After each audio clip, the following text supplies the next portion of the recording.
Guys, आप सभी को स्वागत है मेरे यूट्यूब चैनल में। आज हम लोग एक नया टॉपिक पढ़ने वाले हैं जिसका नाम है सोशल डायमेंशन ऑफ इक्वालिटी। इससे पहले वाले चैनल में हम लोगों ने देखा था कि हम लोगों ने पढ़ा कि पॉलिटिकल डायमेंशन ऑफ इक्वालिटी क्या होता है, साथ ही साथ हम लोगों ने पढ़ा कि लीगल डायमेंशन ऑफ इक्वालिटी क्या होता है। और आज के लेक्चर में हम लोग पढ़ेंगे कि सोशल डायमेंशन ऑफ इक्वालिटी क्या होता है, और साथ ही साथ हम लोग पढ़ेंगे कि इकोनॉमिकल डायमेंशन ऑफ इक्वालिटी क्या होता है। तो सोशल डायमेंशन ऑफ इक्वालिटी में को पढ़ने के लिए पहले हम लोग को समझना पड़ेगा कि कैसा था कि एक समय में हम लोगों का समाज जो था वो 4 वर्णों में बटा हुआ था, और ये जो था बहुत लंबे समय तक चलता रहा। और जब 4 वर्णों में बटा हुआ था तो उनके कार्य भी बटे हुए थे, और ये समाज में ना नियम कानून इतने रिजिड थे कि इसकी वजह से क्या हो कि कुछ कम्युनिटी जो कुछ क्लासेस ऑफ द सोसाइटी जो है वो बहुत ही ज़्यादा एक्सप्लॉइट हुई, और इसमें जो फीमेल्स थी वो भी बहुत ही ज़्यादा एक्सप्लॉइट हुई।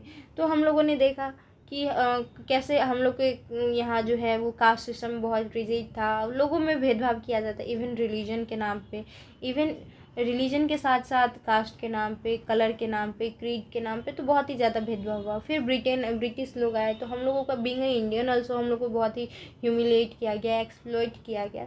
तो ये जो है बहुत गलत हुआ है, मतलब बहुत ही ज़्यादा डिफरेंस और डिस्क्रिमिनेशन जो है वो बहुत ज़्यादा देखने को मिला। वैसे ही करके इवन वेस्ट में भी ये बहुत सारी चीज़ें देखी कि वहाँ पे ब्लैक एंड वाइट में बहुत ही ज़्यादा भेदभाव किया जाता है, अपार्थाइड लोगों का नरसंहार किया जाता था ना, स्लेवरी जो करवाया जाता था लोगों से, तो बहुत बुरा हाल था। लेकिन जब 18 सेंचुरी आई, 17 सेंचुरी आई, तो लोगों में जो है वो राइज होने लगा कि उनको इक्वालिटी के लिए, फ्रीडम के लिए जो है वो डिमांड बढ़ने लगा। लोगों को लगने लगा कि नहीं, ये तो इनह्यूमन है, ये इंसान के साथ करना ही नहीं चाहिए, तो जानवरों जैसा व्यवहार है। फिर लोगों में रिवोल्यूशन आया, लोगों ने अपना रिवोल्ट किया, अपने विद्रोह किया कि ये गलत है, ऐसा नहीं होना चाहिए, we are also human being. और ये जो रिवोल्यूशन है वो आग की तरह पूरे विश्व में फैलता गया। तो वेस्ट साइड से आते आते ये इधर भी आए, और फिर लोगों ने रियलाइज़ किया कि ये गलत है, इनह्यूमन है, और ऐसा नहीं होना चाहिए। और उसके बाद 1947 के बाद तो डिस्क्रिमिनेशन जो है वो इस मतलब सीरियस क्राइम है, उसके लिए पनिशमेंट भी है। तो वैसे ही करके जो होने लगा, तो हम लोगों में देखा कि कैसे धीरे धीरे जो है सोशल इनइक्वालिटीज़ जो है वो ख़त्म होने लगी। लेकिन इन स्पाइट क्या सोशल इनइक्वालिटी जो है कॉन्स्टिट्यूशन में ख़त्म हो गया, लेकिन कहीं ना कहीं हम लोग अभी भी देखते हैं कि कुछ कंट्री में ये प्रिवेल करती है, अभी तक है। इवन ह्यूमन माइंडसेट में या लोगों की मानसिकता में हम लोगों को देखने को दिखता है कि लोग कैसे भेदभाव करते हैं, या कुछ वो ऐसी बात कह देंगे जिससे आपको रियलाइज़ लगेगा कि वो किसी दूसरे कम्युनिटी को बहुत छोटा समझते हैं।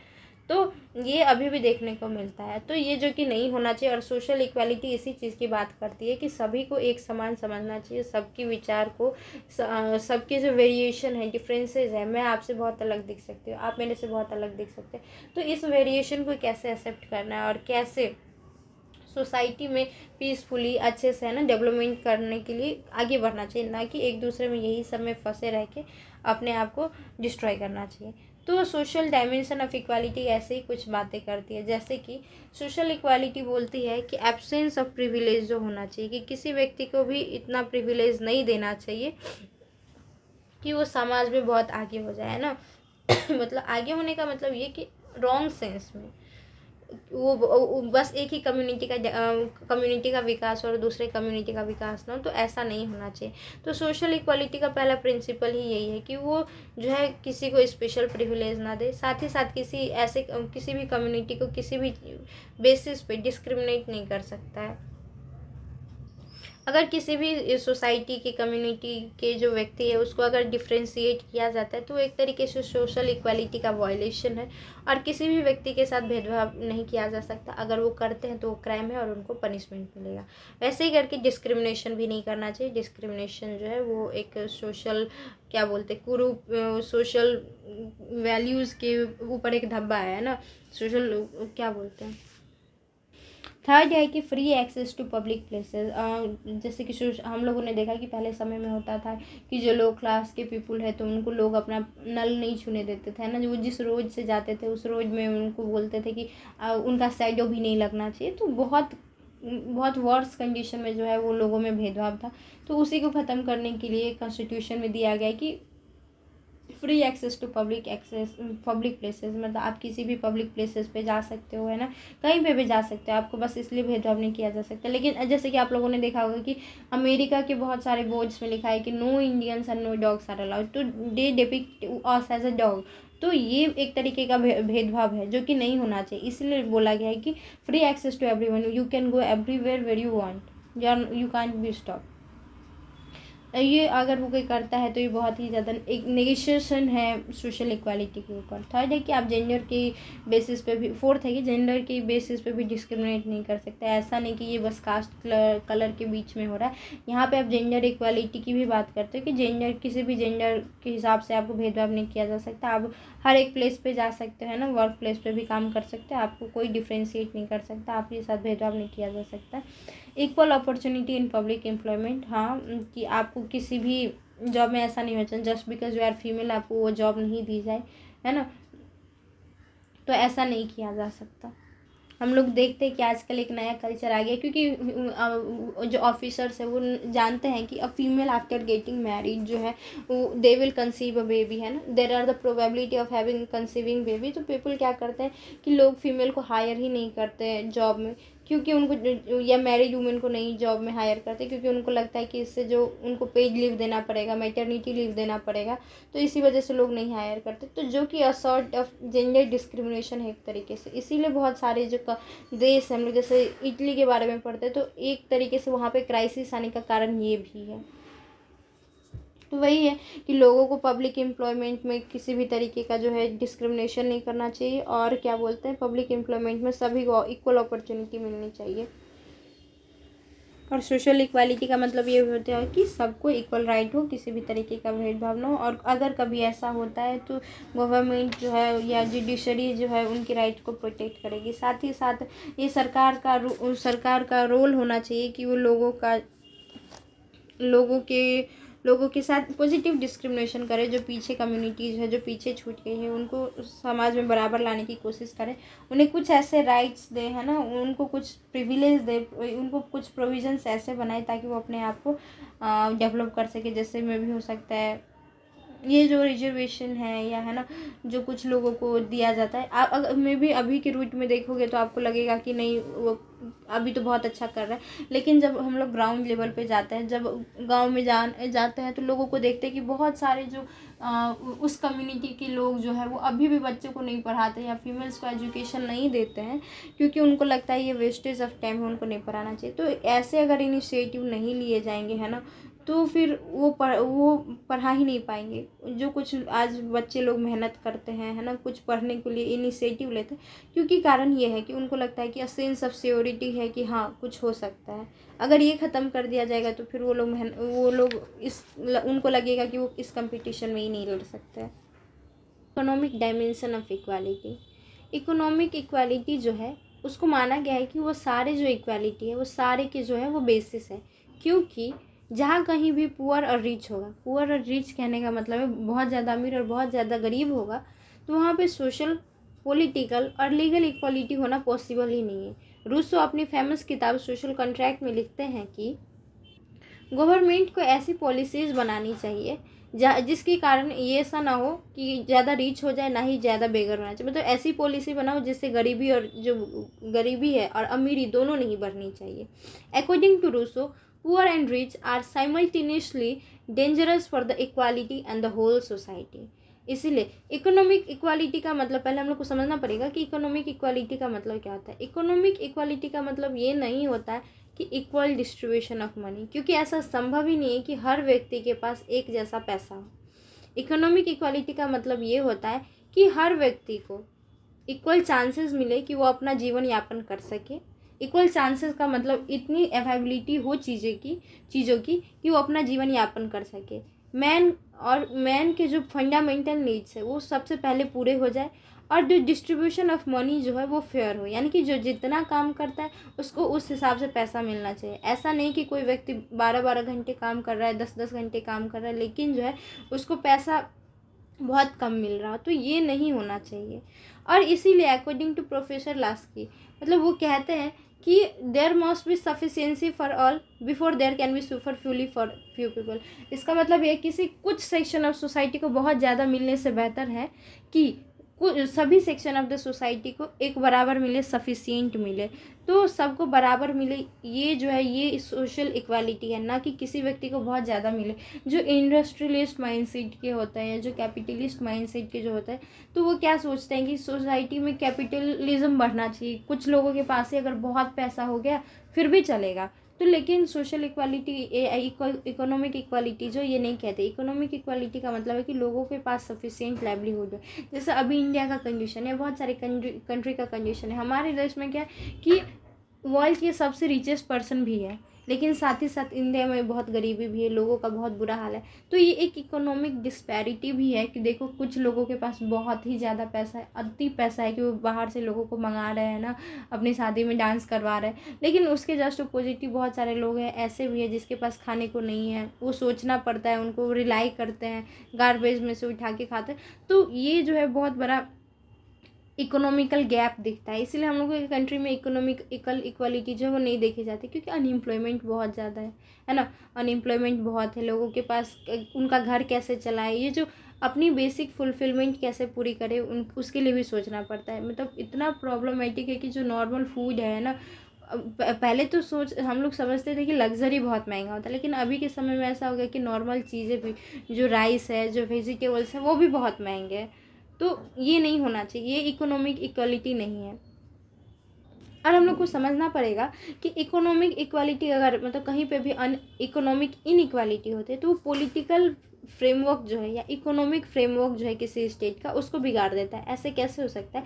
क्योंकि अगर क्योंकि ऐसा होगा, अगर ये जो डिस्पैरिटी बहुत ज़्यादा होगी तो पॉलिटिकल पावर तो उन्हीं लोगों के हाथों में कंसंट्रेट हो जाएगा जो रिच पीपल है। जैसे कि अगर लोगों में बहुत अमीर गरीब है तो हम लोग को पता है कि पॉलिटिकल पार्टी कौन बना सकता है या पॉलिटिक्स कौन लड़ सकता है, जिसके पास पैसा हो। क्योंकि हम लोगों ने देखा कि कैंपेनिंग करने में करोड़ों करोड़ों पैसे खर्च होता है। ये कोई नॉर्मल पीपल जो है, जो गरीब व्यक्ति है, उसके पास तो हो ही नहीं सकता। और जो गरीब व्यक्ति होगा, जिसके पास पैसा ही नहीं है, जिसको खाने के लिए दिक्कत हो रहा होगा, उसको पॉलिटिक्स से क्या मतलब। वो पहले सोचेगा कि मैं अपना पहले मेरा जो फुलफिलमेंट है, बेसिक नीड है, मैं पहले वो सोच लूँ, है ना। मेरे घर में आज खाना आएगा कि नहीं आएगा, मेरे बच्चों की फीस पूरी होगी कि नहीं होगी, पहले व्यक्ति वो सोचेगा। ये नहीं सोचेगा कि आज कौन सा पॉलिटिशियन बना, उसको कोई मतलब नहीं है। तो इसलिए बोला गया कि पॉलिटिकल पावर जो है कंसंट्रेट हो जाती है रिच पीपल के हैंड में, अगर लोगों के बीच में इकोनॉमिक इक्वालिटी जो है वो नहीं, मतलब इकोनॉमिक इक्वालिटी जो है, इकोनॉमिक स्टेबिलिटी नहीं होती है। इसलिए मतलब और जहाँ जिस कंट्री में जो है इकोनॉमिक इनइक्वालिटी सबसे ज़्यादा देखी जाती है, वो कंट्री बहुत ही ज़्यादा प्रोन होता है कि वहाँ पे विद्रोह होगा है। लोगों में हम लोगों ने जितनी बार भी रिवोल्यूशन देखा है, कहीं ना कहीं फेमिन आया है, लोगों की बेसिक नेसेसिटी जो है वो पूरी नहीं हो रही है, या इकोनॉमिक इनस्टेबिलिटी है, तो वो जो स्टेट है, वो जो एरियाज़ है, वो रिवोल्यूशन, विद्रोह, है ना, तो उसके राइट्स के जो बहुत ही ज़्यादा प्रोन होते हैं। अब हम लोग को समझना पड़ेगा कि इकोनॉमिक स्टेबिलिटी के जो कुछ कुछ कैरेक्टरिस्टिक्स होते हैं तो वो क्या क्या होता है। तो इकोनॉमिक स्टेबिलिटी या इकोनॉमिक इक्वालिटी का जो सबसे बड़ा डायमेंशन है कि सबको इक्वल अपॉर्चुनिटी टू लाइवलीहुड। ऐसा नहीं होना चाहिए कि किसी का लाइफ बहुत रिस्क में है, उसको रहने के लिए बहुत दिक्कत हो रहा है, उसको अपना खाना खाने के लिए सोचने के लिए दिक्कत हो रहा है। ऐसा होना चाहिए कि वो अपना लाइवलीहुड बहुत अच्छे से चला सके। इसके लिए क्या होना चाहिए? इसके लिए ये भी होना चाहिए कि वहाँ पे एम्प्लॉयमेंट बहुत अच्छा होना चाहिए, है ना। जो स्टेट बहुत ज़्यादा एम्प्लॉयमेंट प्रोवाइड करती है तो लोग क्या होंगे, इकोनॉमिकली थोड़े सिक्योर होंगे, है ना। वो सोचेंगे फिर दूसरी चीज़ों के बारे में, वो दूसरे राइट्स को यूज़ करने का सोचेंगे। हमारे सो सिंपल है कि अगर मतलब हमारे पास पैसा ही नहीं होगा तो हम सोशल इक्वालिटी की बात कैसे करेंगे? कोई आपके साथ कोई क्राइम भी होता है, लीगल इक्वालिटी की बात कैसे करेंगे? क्योंकि अगर आपको लीगल इक्वालिटी को पूरा करने के लिए भी आपको मनी चाहिए ना। आप अगर जुडिशरी के पास जाते हैं तो आपको कोर्ट में पैसा देने पड़ेगा। आप FIR करवाने जाते हो या फिर पुलिस में जाते हो तो आप उसके लिए भी PIL फाइल करोगे तो उसके लिए भी पैसा लगेगा। सो सिंपल एज दैट कि लोग सोचेंगे कि मैं वहाँ पे क्यों समय दूँ, उससे बेहतर है कि मैं अपने इकोनॉमिक के बारे में सोचूं, मैं कुछ ऐसा सोचूं जिससे मेरा जीवन यापन आसान हो। तो वैसे ही करके ही है। सेकेंड है कि equal wages for the same job. Same है कि किसी भी जॉब के लिए इकोनॉमिक इक्वालिटी का दूसरा मतलब होता है कि equal wages for the same people, कि विदाउट डिस्क्रिमिनेशन किए हुए चाहे मेन और वुमेन जो है दोनों को किसी एक जॉब के लिए, मतलब जो सेम जॉब है उसके लिए तो इक्वल वेजेस देना चाहिए। लेकिन ऐसे कहने के लिए तो होता है, लेकिन हम लोग बहुत नॉर्मली देखते हैं कि किसी एक जॉब के लिए जो मेल को जो वो पैसा दिया जाता है वो फीमेल को उससे बहुत कम करके दिया जाता है, जो कि डिफरेंसेस बहुत बहुत ज़्यादा ही हम लोगों को देखने मिलता है। और वैसे ही नहीं होना चाहिए किसी भी रिलीजन के हिसाब से, है ना, रिलीजन, कास्ट, कल्चर, किसी के भी हिसाब से ये डिफरेंसेस जो है वो नहीं होना चाहिए। 3 है कि बेसिक नीड पूरा होना चाहिए ना, fulfilment of basic need. Economic equality का ही मतलब होता है कि कम से कम तो बेसिक फुलफिलमेंट जो है वो नीड होना, वो पूरा होना चाहिए। और इसमें स्टेट का भी रोल होना चाहिए कि स्टेट वो सारी कंडीशन पूरी करे जिससे लोगों की जो ये बेसिक नीड है वो पूरी हो सके। या तो जो बेसिक लेवल पे है कि एजुकेशन प्रोवाइड करे ताकि वो बच्चे में इतना स्किल हो, टैलेंट वो गेन कर ले कि वो अपना बाद में कमा सके। फिर बाद में जा कर के अगर बस पढ़ाई से नहीं होगा, उसके लिए जॉब भी अपॉर्चुनिटी हो, तो सरकार का काम है कि एम्प्लॉयमेंट अपॉर्चुनिटी भी प्रोवाइड करना। और जो नहीं कर सकते, कम्प्लीटली नहीं कर सकते हैं ना, तो वैसे लोगों को राशन प्रोवाइड करना है ना, वैसे तो ये जो है वो सरकार का काम होना चाहिए। क्योंकि कोई भी व्यक्ति जो है वो खाली पेट जो है वो किसी भी राइट पाने के बारे में, कोई भी अधिकार पाने के बारे में नहीं सोचेगा। उसकी बेसिक नीड होगी कि उसका जो चीज़ है वो बेसिक नीड पूरा हो जाए। 4 है कि to reduce the economic inequality. जो इकोनॉमिक इनइक्वालिटी है, जो हमारे देश में गरीब और अमीर, जैसे मैंने कहा कि हमारे देश में अंबानी भी है, अडानी भी है, और हमारे देश में सबसे ज़्यादा गरीब भी है, तो ये नहीं होना चाहिए। क्योंकि हम लोगों को पता है जहाँ कहीं भी अमीर गरीब होगा, जहाँ कहीं भी एजुकेटेड अनएजुकेटेड होगा, वहाँ पे खुद ब खुद जो है लोग मास्टर और स्लेव बन जाते हैं। तो वो नहीं होना चाहिए। ये जो वाइड गैप है रिच और पुअर के बीच में है वो कम होना चाहिए, और इकोनॉमिक इक्वालिटी उसी के लिए काम करते हैं। और इकोनॉमिक इक्वालिटी का मतलब यही होता है। 5th है कि इकोनॉमिक सिक्योरिटी होनी चाहिए। ऐसा नहीं कि इकोनॉमिक मतलब आप जॉब अपॉर्चुनिटी लेकिन वो सिक्योर नहीं है। जैसे एम्प्लॉयमेंट अपॉर्चुनिटी एक इकोनॉमिक सिक्योरिटी प्रोवाइड करना होता है। जो गवर्नमेंट जो पेंशन स्कीम्स होते थे, या जो अलग अलग ऑफिस में कुछ सिस्टम्स होते हैं कि आप इतने समय से पहले नहीं निकाल सकते, या ट्रांसफ़र का जो सिस्टम होता है, बहुत सारे सिस्टम्स है। तो ये एक फॉर्म ऑफ इकोनॉमिक सिक्योरिटी है। या जो प्रोवाइड करवाती है, जो कंपनी प्रोवाइड करती है कि मेडिकल एज जो प्रोवाइड करती है, ओल्ड एज पेंशन या ओल्ड एज होम जो है, वो सारी ये सॉर्ट ऑफ क्या चीज़ है, इकोनॉमिक सिक्योरिटी प्रोवाइड करना है। 6 है कि just distribution of wealth. Just distribution का वेल्थ का मतलब ऐसा नहीं है कि जो डिस्ट्रीब्यूशन ऑफ मनी है जो वो है वो बहुत ही ज़्यादा ये करना होना चाहिए क्या। और ये जस्ट डिस्ट्रीब्यूशन ऑफ मनी जो है बहुत ज़्यादा ज़रूरी है ताकि जो रिच पीपल है वो लोगों को क्या ना कर सके, एक्सप्लॉइट ना कर सके। इसीलिए और क्योंकि ऐसा होगा, ये अनइक्वल डिस्ट्रीब्यूशन जो होगा कि वो इकोनॉमिक इनइक्वालिटी को बढ़ाती है और सोसाइटी को ना 2 भाग में बांट देती है। एक जो है अमीर क्लास और एक जो गरीब क्लास। और उसके बाद तो हम लोगों को पता है कि ये कंडीशंस और भी वर्स होते होते चले जाता है। 7th है कि just ownership of the mean of production, कि मतलब जो डिस्ट्रीब्यूशन ऑफ वर्क होना, जैसे मोनोपोली नहीं होना चाहिए। क्योंकि अगर सारी चीज़ें जो है किसी एक इंसान के हाथ में कंसंट्रेट हो जाएंगी तो मान लीजिए वो किसी तरीके से वहाँ पे उनका मोनोपोली चलने लगता है। अगर वो उनके हिसाब से चीज़ें नहीं चलती है तो क्या करेंगे, वो अपने हिसाब से काम चलाने लगते हैं। और जब वो अपना काम रोक देंगे तो हम लोग देखते हैं कि कैसे वर्क जो है वो कैसे रुक जाता है, सारी चीज़ें इन्फ्लुएंस होने लगती है। तो इसीलिए बोला गया है कि हर एक चीज़ का जो रिसोर्स है ना, वो किसी एक व्यक्ति के हाथ में कंसंट्रेट नहीं होना चाहिए। पूरे देश का भी जो जीडीपी है, जो पूरे देश का वेल्थ है, वो किसी एक इंसान के इसमें कंसंट्रेट नहीं होना चाहिए। क्योंकि जब ऐसा होता है तो वैसे में क्या होता है कि अगर वो चीज़ हट जाती है या वो चीज़ें जब काम करना बंद कर देती है तो पूरा जो अनस्टेबिलिटी आ जाता है, गवर्नमेंट में अनस्टेबिलिटी आ जाती है, या इकोनॉमिक अनस्टेबिलिटी आ जाती है। तो इसलिए सबका जस्ट ऑनरशिप, सब अपना अपना अच्छा होना चाहिए, सब इतना अच्छे लेवल पे होना चाहिए कि हाँ किसी एक की वजह से जो है वो पूरा काम ना रुके। 8 है कि fix hour of work. Economic equality में ये भी आता है कि एक तो पहले बता दूं कि ILO जो है इंटरनेशनल लेबर ऑर्गेनाइजेशन है, जो ये कुछ इकोनॉमिक इक्वालिटी पे जो कुछ वर्क करते हैं कि लोगों का है ना, लोगों को एक्सप्लॉइट ना किया जा सके जो जॉब में है। तो वैसे ही करके ये भी एक तरीके से एक इनिशिएटिव है कि किसी भी लेबर को ऐसा नहीं होना चाहिए कि एक्सप्लॉइट किया जा सके, इसलिए फ़िक्स टाइम जो है वो उनको दे दिया गया कि उनको 8 घंटे काम करना है। और मिनिमम जो वेजेस होना चाहिए वो भी फिक्स कर दिया गया है। मिनिमम वेजेस फिक्स करने से ये हो जाता है कि ऐसा नहीं कि आपको उससे कम दिया जा सके, तो इससे लोग जो है उनको सेंस ऑफ सिक्योरिटी रहता है कि हाँ इतना इतना होना चाहिए। और ये भी है कि आप अगर एक्स्ट्रा काम करते हो तो आपको उसके लिए एक्स्ट्रा वेजेस दी जाए। आप अगर जो कुछ फेस्टिवल्स के टाइम है तो आपको बोनस दी भी जाए। तो ये जो है ये एक इकोनॉमिक इक्वालिटी के अंदर भी आती है। 9th है कि एब्सेंस ऑफ ह्यूमन एक्सप्लॉयटेशन। आप मतलब कोई भी कंपनी जो है या कोई भी ऐसा चीज़ है तो आपको इतना काम नहीं करवा सकती कि आपका लाइफ रिस्क में आ सके, या ये नहीं कि बिना सिक्योरिटी के आपको काम करवा सके। आपको एक ह्यूमन की तरह ही ट्रीट करके काम करवाया जाए। इवन हम लोग में रूल्स एंड रेगुलेशन भी है कि जैसे 14 साल से बच्चे कम जो एज के बच्चे हैं वो कंपनीज़ में वर्क नहीं कर सकते हैं ना। अगर किसी व्यक्ति को काम करना है तो सेंस ऑफ टूल्स जो है, जो टूल्स उसके लिए सेफ्टी टूल्स है उनका वहाँ पे होना आवश्यक है। तो ये सारी कुछ चीज़ें हैं। आप तो हम लोगों ने यहाँ पे पढ़ा कि कैसे इकोनॉमिक इक्वालिटी के बारे में ना, या सोशल डायमेंशन ऑफ इक्वालिटी के बारे में सॉरी। तो ऐसा है। और अब हम लोग आई थिंक आप लोगों को बहुत अच्छे से समझ आया होगा। अगर कुछ एडवाइस हो कि मेरे को कैसे कुछ चीज़ें ठीक करनी चाहिए तो आप प्लीज़ उसको कमेंट्स में लिखिएगा।